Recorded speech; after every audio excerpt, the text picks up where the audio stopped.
Hello and welcome back to Business Podcast. I'm your host, Sarah Annis, and I'm really just here to moderate and make sure these two don't get out of control. We will. Michael Kasab and Shia Baum. I know. I'm ready for it. I'm ready to run some interference and defense. So with our first podcast, we did a little bit of an introduction of who you guys are, how you got started in the line of work that you're in, a little bit about Tens of Two Brothers and the wonderful organization that you started and that we really want to get out in front of people more. And today we'll get into the meat and potatoes, the kosher meat and potatoes of Mike's Sorry, yeah. both. Yeah. We can do both, right? Yeah. Actually, did you know if it's kosher? If something is kosher and someone keeps halal, they can eat it. So Mike can eat kosher food. Oh, I'm not. peanut tomato. I'm not restricted. Exactly. He has so many options. Ah, I love it. Good for you. Must be nice. Thank you. Bacon in the morning is very good. I think that one's canceled with both halal and kosher, right? I think no matter what, you're striking out on the bacon option. Yeah. Any morning that starts with bacon is a good morning. Eats the fake bacon. Oh, Yeah, he's strict about it. I don't mess around with bacon. Anyways, let's jump into let's talk about some hot topics of the week. Before you get into the hot topics, last week I don't think Mike addressed, and he wanted to, the way we met. I think he kind of left out a few details. Well, if you caught the Back to Business After Dark episode, then you were able to. No, I think provide some extra context there, Mike. Feel free. Go ahead. The floor is yours.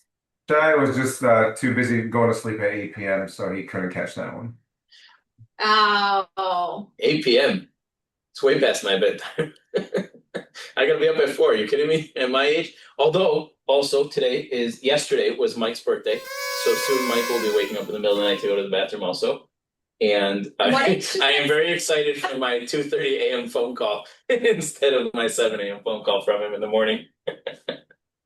I will say, like, the knee pain hit instantly. That was very unexpected. Happy birthday with the knee pain, the back aches, Oof.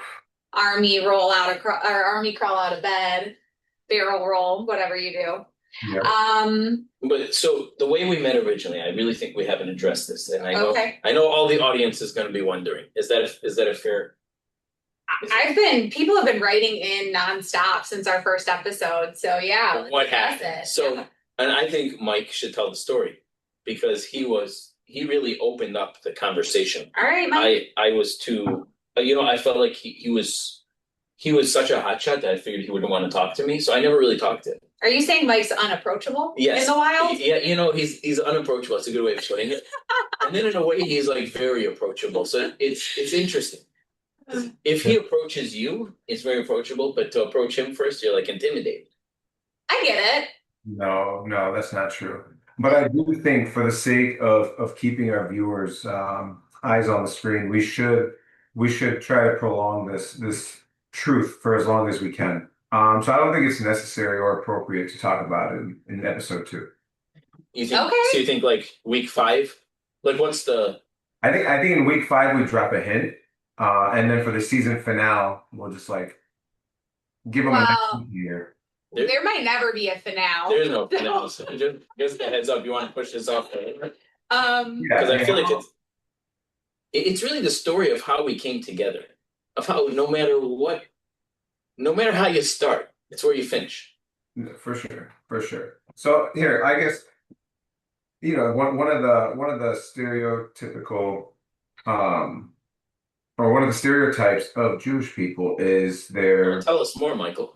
Yeah. And one of the stereotypes growing up, if you grow up not Jewish, okay, and I think if you grow up Jewish too, is that Jews have a tendency to want to haggle very much, okay, and it's a better deal at all. Okay. And to quote Shia, everything's a negotiation. Yep. That is true. Heard him say it a lot. So when we were sitting down next to each other, it was about time to renew our season tickets. And I said, hey, are you going to renew next year?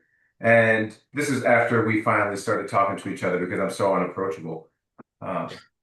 So he says to me, I don't know yet. what about you? I said, well, I don't know yet either, but I just figured that you would do it because you're going to get a better price. And he was like, well, why do you say that? And I said, because you're Jewish. You probably got like 50% off. Oh. First thing this man says to me, literally sits next to me for almost a year, never says a word to me because he's too cool with all his cool friends. You know, they have like all their cool clothes. And I'm just like the nerd thing. Yeah, Seriously. I mean, you should see his stuff. They got the Jordans and the brand name stuff and all this cool. I'm just like, oh yeah, Shia's the nerdy guy. Brand I never name. wanted Jordan. Potato, and don't read them the same. I one time texted him potato, but you know, when you write it, it says it. I'm like, Yeah. read them differently. There's a whole How could you not know that? But anyway, you didn't just say potato. the first thing the man says to me was, "You probably got a better deal." So and wait, hold on, was he right? Of course, he was right. I got a much better deal. I got ripped off. All right, touche. So I'm just a big believer of if you're going to break the ice, there's no better way to do it than to pour boiling hot water on it. And look at us. I love it. I love it. So, continue the story, Michael.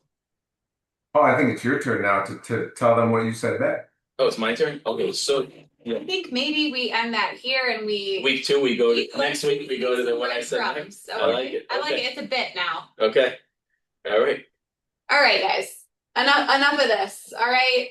Okay. Enough of this. I'm still hurt that it took so long for him to talk to me. And it was just so he could save money on his tickets. But look how far you've come. We have, but here it still hurts. I know. The heart takes a long time to mend. So let's Something you want to share with us? Maybe episode 18. I was gonna say, Mike. We'll get there. You didn't pick up on that? There's something we don't know about. All right, nothing about me today.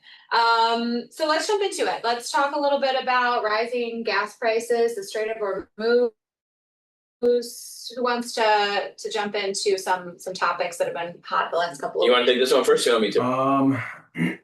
Well, I do want to just make a comment about it. I mean, this whole thing, I mean, it's no secret how much this is affecting the world, right? The most of the energy that gets shipped out of the Middle East and oil is going through the Strait. And just me feeling it on my end, and I'm not in any business that deals with oil or anything like that. I employ 1,000 people.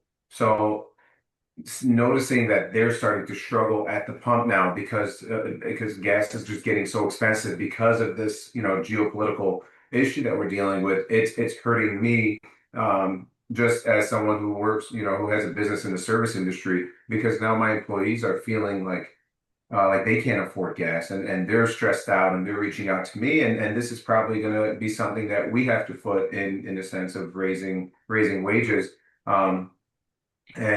It's something you would never think that this would affect someone in the service industry, but it's affecting everyone. Yeah, I'll go a little further. Mike can actually do also. We have a trucking company together that we're involved in, so you kind of see it a little more directly there, right? Where the price gets passed through in trucking. So in essence, you have 1 week where the company carries it because then it's kind of like a national average of fuel prices. But inevitably, the person at the end in the shop shopping for groceries is the one who gets hurt, right? Everybody's passing it through. So from a kind of short term, the average person is feeling it every single day, and that hurts. I think there's 2 ways to see this. You have the short term implications and how do we deal with that? And then you have the long term, what happens after. And in the short term, everybody's hurting, everybody feels it. To Mike's point, you kind of see it filter through the system. The question is, what happens next, right? So I don't know if you guys saw the CEO of Delta was talking the other day, and he was saying how, he thinks potentially that airfare prices are going to stay where they are, even when fuel prices come back down. And, generally speaking in business, when you see, I can squeeze this much out of people, companies tend not to lower it back, even when their costs come back, right? So you really need competition to drive the price back down again, which I think will happen. I don't think that any major corporation is going to get away with keeping those price raises because there's so many small competitors out there, which kind of leads to, some of the antitrust stuff that's going on with like Spirit and Frontier and the mergers. People ask, well, why can't they just merge? And the answer is because when you have, very few large companies, when that happens, if none of them lower their prices, the competition will never drive down, right? So without a Spirit, right, Delta and United have no incentive to ever come back down, even Right. when their margins increase when the prices come down. So that's the short-term implication. I think everybody's going to squeeze. Longer term, I think that I really like say whatever you want about Donald Trump. I don't know, different people have different views, but this is something that he has been speaking about since 1980. Like way before it was a thing, it was Iran needs to be dealt with, and he's doing exactly what he said. Longer term, I think that every consumer was going to benefit from this. I think that Iran has now basically done something that no one thought they would ever have the guts to do. And I think it's going to drive the Saudis, the Israelis, the Emirates all together to come up with alternative ways of transporting oil so that the world is never held hostage ever again. Right. I think there will be a ceasefire. I think that this is a temporary issue. But I also think that long term, this is something that's going to change the world for the better in the future. For sure. From an employer standpoint, so obviously trucking is one thing, but Mike, to your point, this touches everybody. So as an employer, your employees are struggling to maybe, fill their gas tank and get to work, and they're stressing about, this, that, and the other thing, as millions of other Americans are. How long do you kind of watch that and then say maybe we do an increase in payroll, or like what are things that go through your minds? And obviously I'm not asking you to make any decisions here, but just curious what goes into those decisions for you. Yeah, I mean it's a lot right now, and they're coming in gradually in small bursts, if you Yeah. will. But I guess we're gonna just have to see what the landscape looks like in just in business overall and in competition, and see what they're doing. But Yeah. right now, I think we've got a few months to figure it out. Like Shia said, this isn't like a long-term situation that we're going to be dealing with, and hopefully it gets resolved soon. Um, but those conversations are definitely going to need to be had if this lasts for more than 6 months. Yeah. And then, like as an employer, also you have to make a lot of strategic decisions, right? Because you may be able to pass through the higher costs today, so maybe your revenue has like a blip. But if you give someone a raise, you're never going to take that raise away now that your price drops. Like in trucking today, it's like okay, rates went up, but tomorrow it's going to come back down again. So Right. do you do like a one-time bonus to help people? Do you increase payroll permanently? Which is tough because the business won't have those excess funds in a short period of time. So. Right. These are decisions that people like us are faced with every single day, and they're tough decisions. And most people don't see the back end. It's you want to help every employee. You want all of your employees to be comfortable. You want them well compensated. I mean, for me, you've worked with me for a long time. It's like a huge thing for me that every employee here is in like the top, kind of level of compensation, so they feel valued because they are. Right. Right. But you have to also weigh that you may not have that excess revenue. For whatever reason, you may have gotten a short-term increase. Taking it away from someone is never going to happen. So Right. Once you go up, you have to stay there. Yeah. So how do you weigh those two things? These are decisions that Mike and I talk about every single day in various different business scenarios. How do we look at it? What's the best way to help our employees? And you try to estimate the timeline of how long this will go on for, and kind of base your decisions on realistic timelines. And everything seems to take a bit longer than you expect, and there's so much volatility now. It's challenging. It's challenging as a CEO to make those decisions.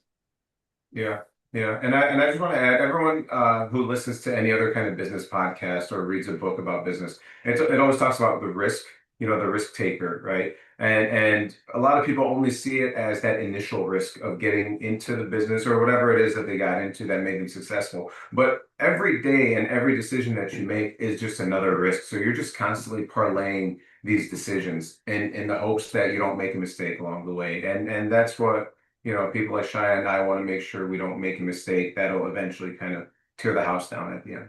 Right. And our decisions impact a lot of people, right? It's not just, Mike has 1,000 employees, or I don't know, 1,400 employees, and every one of those employees have families, everyone, right? And we're involved in, 50, 60 companies on any given day. Every one of those people have health insurance and life insurance and a sick child or something. So it's, these little decisions, they feel little, but they have a huge impact. Yeah. And over time, you start to realize they're not little, they're huge decisions. And it's these decisions that we make directly impact a lot of people along the way. So it's challenging, it's rewarding when you get it right, but you really have to be educated on, it's like, okay, people say, oh, there's war going on over there.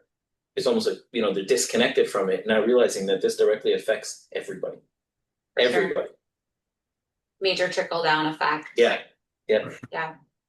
Well, awesome. Well, thank you both for kind of weighing in on that a little bit. I know we could probably talk about the war and all the implications for a long time, but yeah, we spent a lot of time on this. We could. I know for sure. But to move on to another hot topic, AI. We hear about it all the time. Different applications. You love it. You hate it. You've used it in your business. From time to time, I'm sure both of you. But a top law firm recently admitted to submitting false legal citations generated by AI. Yeah. Which I think is important to talk about. How do you feel about that? Has this ever come up with work that you're in, where AI has submitted something falsely? And it's a good topic. I'll take this one first, Mike. It's a fascinating topic because what happens is it's almost like self-driving cars, right? So if someone has their feet up out the window and their car's in self-driving mode, is that considered reckless driving? Right? And it's like there's no legislation is so far behind technology that there's no perfect answer. It's up to a judge to be like, this feels wrong. If it's an older judge, they're going to be like, hey, this feels like it's reckless. But the younger judge is like, no, that's much safer than the guy texting on his phone driving down the highway. Right. But there's no real law that says what is, because the laws come later. So with AI, the technology is moving so quickly, and what happens, right? So a lawyer uses AI, they cite cases. Should they be sanctioned? Should they be disbarred? Should they, right? Like what happens next? And no one's sure. Right. There was, in my opinion, a more interesting case than just a lawyer who screwed up. There was a client who uploaded his legal papers into AI, into software. And the question was whether or not that the output and the input were now privileged because it wasn't between the client and the lawyer. And the answer was no. The court ruled it's not privileged, and therefore it's subject to discovery.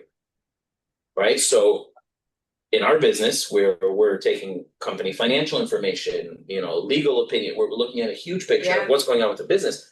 Most of what we communicate with our attorneys is going to be privileged, right? Attorney-client privilege. It's very, very strict rules about attorney-client privilege. If one of our staff members takes that data and uploads it into a third-party AI application based on this initial ruling, that is now discoverable. We have to turn it over. Shoot yourself in the foot. Right. Yeah. And to me, that affects business. It's a huge impact on business. Every single thing you're communicating with your lawyer, if you throw it into AI now, that is exposed and discoverable. Yeah. So I think it's a very tough answer. I think that there's going to have to be some legislation to kind of catch up on what happens. One of the big things is if we build proprietary AI software and now we use it internally, is that privileged? Is it not privileged? Does anyone know if it's privileged? Right. It's such a gray area. Yeah, it's a big gray area. I think there's going to have to be legislation so that there's some framework around what we can and can't do and the implications of it. Yeah. Like anything you want to weigh in on there? Yeah, I use AI for so many things. With young kids especially, if there's a little rash or something, you want to use AI to help you kind of diagnose it. But I'm not really familiar with this case, but just from hearing Shia talk about it and kind of what AI is bringing into the legal system. We need to remember that humans exist because we're at the top of the food chain, right? We're creating something that could potentially be above us in that food chain. I reach out to AI for advice on like I said, on health related things for my children. So I'm trusting AI as if it were a doctor. This firm is trusting AI as if it was a partner. So I think using it as an assistant is great, but becoming like the professional of record is kind of scary, just because we should have some kind of control over it. And like Shai said, there needs to be legislation, there needs to be framework around what it should and shouldn't be doing. And right now there's kind of no guardrails. It's just a free for all. Yeah, for sure. No, I think regulation is key here with I mean, this is just one of many issues that will arise with the use of AI in all applications, all industries, all, all It's walks of life. it's the Wild West now. Yeah. It really is. And there's a lot of questions about how this is going to impact. What can you use? What can't you use? To Mike's point, like, if someone subpoenas his AI history, is he required to turn in his kid's medical information? Now, like, Yeah. what happens? Is that subject to HIPAA? Is it not subject to HIPAA? Like, what? We want everything you have to do with AI. Like, there's it's just such a gray area, and it's unfortunately the law is never as quick as the technology. So Yeah. I see it being a problem for a while.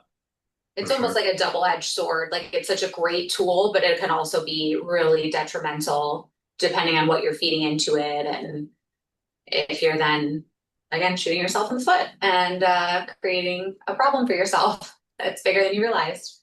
Yeah. So. And putting so much trust into it, and for it to make a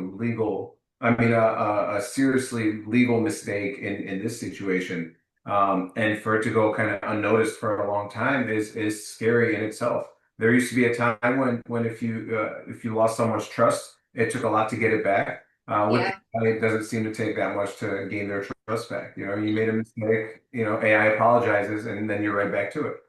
It's interesting. Just the other day I put in we're going to the Mets game. Yeah. And I was curious what the date was, and I put in, when do the Tigers play the Mets this year? And it said they don't play in New York. And I was panicked. I'm like, hold on a second. I know we paid for a suite. We bought a suite. Where are we going? And literally, so I went to the Tigers website, looked at the schedule, and I wrote back, "You're wrong." And ChatGPT responds with, "Yeah, sorry, you're right. They are playing in New York." But like, had I not known we bought that suite, I would have just assumed they're not playing the Mets this year. You blindly trust. Blindly trust. To Mike's point, I was like, yeah. And I was like, hold on a second, I need to start double checking things because it's an unbelievably powerful tool, but I mean, it's just not accurate always. Yeah. Well, and not to date myself too much, but Wikipedia has been around for a long time. And I know that was like a source that I would go to often when you were in school or whatever. But you could just, anybody could input information into there. And if you weren't fact checking it, you could just blindly follow and say, oh, well, Wikipedia said it, but that's not always a credible source. And I think that, with AI, with Wikipedia, with whatever you're going to online. And I think that goes back to the essence of this podcast and Tense of Two Brothers. Like, you really need to vet the information that you find online, whether you're getting it from AI or from TikTok or from Instagram or your favorite influencer. Like, make sure that you listen to the other side, or are they really sharing facts that are facts, or are they just giving you a story that millions of people have already believed, so you're going to believe as well? Yeah, Lou, mentor to me, father figure, whatever Lou is to all of us. Grandfather. Figure. Yeah, at his age, grandfather to me. No, but it's literally one of the, you guys all know Lou is just one of the most incredible people any of us know. But yes. Lou always used to tell me, the thinnest pancake has two sides. Yep. Said never ever make a decision without hearing the other side of the story. And no matter what, no matter how sure you are, no matter what it looks like. And I think what Mike and I really would tend to do for others, and this ties to the AI thing, I think AI is going to end up having the opposite effect. I believe that it's going to drive in-person interaction to be a need in order to verify anything. Because no one's going to believe what they see. Yeah. Nobody. Like, it's already so good. Can you imagine what it's going to be in 5 years? Yeah. I mean, you see with everything in the Middle East, Mike and I went together and we're standing in places like everything we've been told is not even based on a true story. Yeah. It didn't start with a true story and kind of, get exaggerated. It's not even based on a true story. Yeah. But it looks so real. Like video, like what's going to happen in trials. I think Doris actually showed me a video of a guy in a store where they used AI to make a video of him like doing something inappropriate in the store. And then they stop him on the way out and they're like, hey, you did this terrible thing in the store, right? And he's like, no, I didn't do anything in the store. Yeah. And they show him the video of him doing it. He's like, I did it. And the guy's like, but that's you in the video, right? And you can make up anything. And I think really the goal for our nonprofit has always been, defending truth, strengthening knowledge, and it's more important today than ever before. For sure. Just a side comment. Sorry, about misinformation. Just so I live in Florida now, and It's love bug season. So I know I talked to Shy about this yesterday. Sarah, I don't know if you've heard of love bugs, but they just swarm for a couple of weeks, twice a year, and it looks like it's snowing. Like there's these bugs everywhere. What are Uh, they doing that they're called love bugs? Such a sweet name for such a horrible sounding bug. yeah. So they attach to each other, and it's just attached bugs that fly around, and they fly slowly because you have two different bugs making a decision on where they want to fly, right? Um, but everyone here, They attach to each other? they attach. That's why they're love bugs because Is it mating season? Are they mating or they're just hanging out? so it's mating season, Okay. and every They're local making more love bugs. every local here says, "Oh, this is a Florida University experiment gone wrong." So, the more people I talk to, everyone's saying this, so I had to go Google it myself. And it turns out that this has been a myth for like 60 years, where everyone in Florida thinks that Florida University created this bug to eat the mosquitoes because of the mosquito problem. But really, it's just an invasive species. So, Oh, wow. this Hold on, information. so your whole mosquito thing wasn't true? I thought it was, and then after we hung up, I went and Googled it. Similar to our DNA shared with bananas, I said 90%, it was 60%, so I need to correct myself. You said Well, it you was, just flipped that first number upside down. I mean, anyone could have made that mistake. but he said it with so much confidence. It's he could just if he says it with confidence, it's true, right? Well, but Yesterday, he that's gave me a what, whole speech, a detailed speech about love bugs and mosquitoes. that is what happens though. If someone says something with enough conviction and confidence, you're going to believe them. If you don't have the time to fact check it, okay, yeah, I'll spread the love bug story to 10 people I know, and they'll spread it to 10 people that they know, and Yeah. we're talking about it up here. Exactly. Yesterday, he was much more graphic in his description, though. I would really love to get that side of Mike on this podcast. It's only episode 2. Give it time. Yeah. He usually comes out of his shell, though. He's usually the boiling water on the ice. I mean, that's Yeah. what he stands for as a person. We got to get them all steamed up, you know? Exactly. Yeah, I'm happy we're getting to be. This is really the crux of it all. So, It is.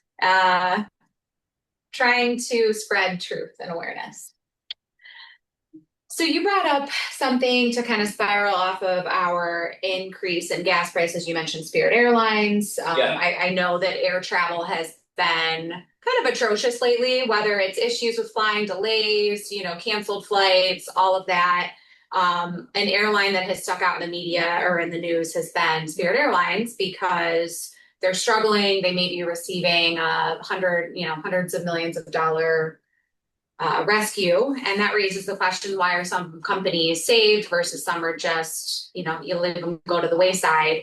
So I just wanted to bring this up and kind of get your take on Spirit and kind of those budget airlines, and they might be the first of many. Or Yeah, I where do we think go? there's a critical need in the marketplace to keep kind of budget airlines afloat because it forces the larger ones to stay competitive. I think Yeah. there's a reason why antitrust laws exist. As someone who's a firm capitalist, you may, find my opinion here to be the opposite of what I usually say, but I firmly believe that you need to keep the big ones honest, because if you don't, then there's no incentive. It kind of circles back to where we started with the Strait of Hormuz and the oil prices, right? It's like, will those ticket prices stay high even after gas prices come down? And the answer is they will, Right. if the consumer doesn't have a choice. But if the consumer says, hey, I'm willing to, fly a budget airlines to pay that much less, right? It forces the Deltas and Uniteds and Americans to get in line with, on pricing. So I think it's critical. I really do. How the government bails them out is kind of there's a lot of different options, ways to kind of skin that cat. I think with GM, they actually bought equity in the business and then they sold the shares. Was that Ford? I don't remember, during the bailout. Yeah. A long time ago. So I think that's kind of knowing like how Donald Trump is going to look at it as a business investment and not just, hey, I'm giving you a little, pay me back. So I think he'll be strategic about how they handle it. And I think long term, it'll be a good investment and a good use of our tax dollars because we'll get a strong return on those dollars. For sure. And Yeah. Oh. No, go ahead, please. No, I agree with Shaya's take on that. You need a budget airline because it keeps everyone else honest. And there could be an argument against a bailout, right? Like rewarding poor management or risky debt decisions.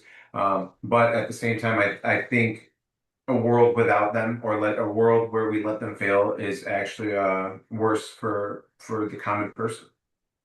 Yeah. So team, let the government bail them out. Yeah, or come up with a solution, whether that's, Yeah. They have a lot of creditors or, however, there's a lot of different ways to at least buy time until oil prices come back down. But I think both of us agree that it's critical for the consumer. For sure. And I mean, I am a consumer of Spirit Airlines. I will absolutely fly them if they're beating out Delta, American, United all day long. Shameless. Scoreboard. So every time, I always have that in the back of my head. So now to moving on to a more exciting category, maybe. I don't know. Depends on what you like, but NFL draft, that was happening over the weekend. I don't know if you guys tuned in, saw who the Lions picked. I have no idea. This is definitely Mike's. I'm by no means 40 Spice, but I know they had someone. Mike, So who we drafted? It's been a busy weekend for me, just with the whole birthday thing. My parents flew out. They surprised me here, so couldn't focus too much on the draft. But I did look at draft grades, and I'm just singling out the Lions here. Critics aren't, yeah, critics aren't happy with our draft. My friends that were texting throughout the draft didn't seem too thrilled with the decisions that were made. And then just a quick Reddit search into the Lions subreddit. A lot of people weren't too thrilled either. So, but overall, on a bigger picture, if you look at the NFL, it is it's billions of dollar industry, right? And they own a weekday, they own Sunday. So it just goes to show you that even with all that, a company like this or an organization like this, with all that money and all that backing, still can't predict, what the success of any franchise is going to look like. And the draft shows exactly that. But you never know. All these no names, if you will, could end up being household names for a football family in the next 3, 4, 5 years. So. Yeah, I don't know a lot about the individual players, but I think on a larger level, to Mike's point, right? Tom Brady was a 6th round pick. And I think, the NFL draft is, yes, it's the teams and the future of the teams. And in football, because there's a hard cap, the draft is so critical because you need the inexpensive players for those 4 or 5 year contracts in order to be successful. Because as the team, gets more successful, you have to pay your players and you have a hard cap. So, and it's really set up for parity where the best teams get the worst picks and vice versa. So I think that the way they set it up, you maintain this competitive edge between teams unless you're grossly mismanaged, or some teams are. But overall, everyone has an opportunity every single year from a team perspective to be very competitive with the right picks. With all the data in the world that's out there and all the AI and all the technology and all the billions of dollars that are spent on scouting, it's still unbelievable to me how effort, work ethic, the guys who get the money, who go to the club versus the guys who go, put it in the bank and go work out, right? The difference between success and failure lies in that specific decision. And success of teams and franchises and individuals, and many of the players are coming from nothing. And it's just the opportunity of a lifetime, and it's a credit to them for all the work that they put in. For sure. Yeah. And just talking on the team level,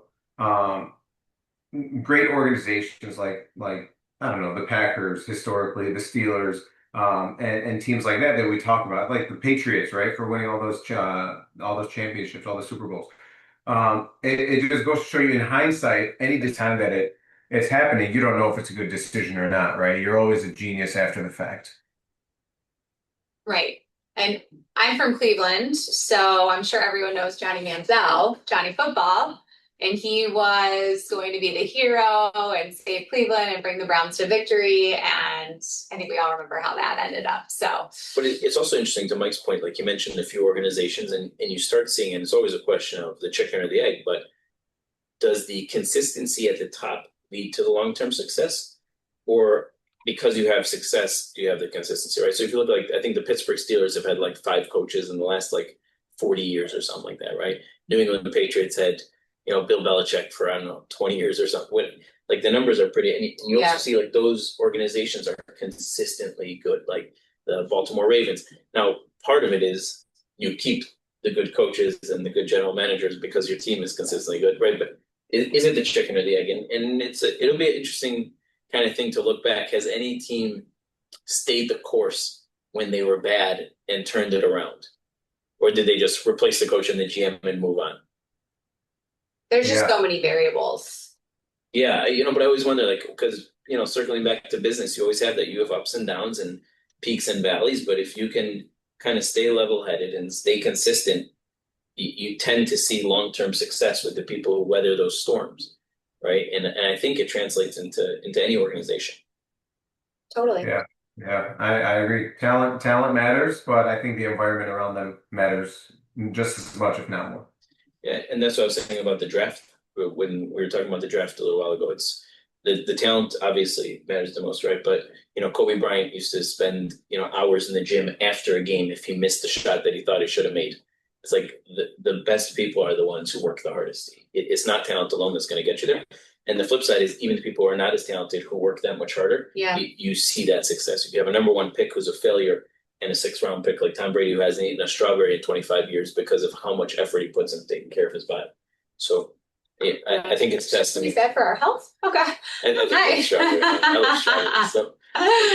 Well, I will never be healthy then. So there's that. I'll just throw the towel. I think between the 3 of us, Mike and I should be a lot more worried about our health than you. Well, on that note, I think we could probably wrap things up for today. I think we hit on some good topics. You guys had some great input, and I really appreciate that. Next week, maybe we can leave some more breadcrumbs for your guys' first conversation. And maybe not. Maybe we don't touch on that for a while. Leave them guessing. I've got an idea of something I want to bring up next week. He's got that look. Okay. He's got that look in his eye that we're starting to bring out the other side of Mike. It'll come. I might be out sick next week. It'll come. Have a good week, Michael. Thank you. You guys too. Thanks, sir. Happy birthday, old man. Thank you. Little gray there in the beard. I see. I tweezed it out. I must have missed one. A little salt and pepper, as they said. Yeah. Just kidding. You don't look a day over 30. Yes, he does. I know you do. I'm just. He texts me at 3:30 in the morning. I hate to say that. Okay. He's 36. He's waiting on the night to go to the bathroom. It's like automatic. Thank you, guys. Go celebrate, old man. Talk to you later. Go celebrate.